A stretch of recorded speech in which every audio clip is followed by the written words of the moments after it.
Che cosa ci vuole per diventarti amico?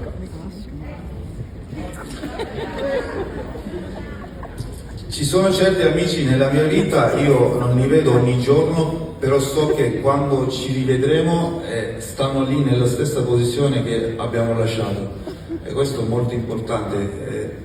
Amicizia secondo me è come un accordo: tu sarai bravissimo, io sarò bravissimo, saremo due spiriti che saranno bravi, vi sostenete a vicenda e non avete nessun tipo di invidia, nessun tipo di gelosia.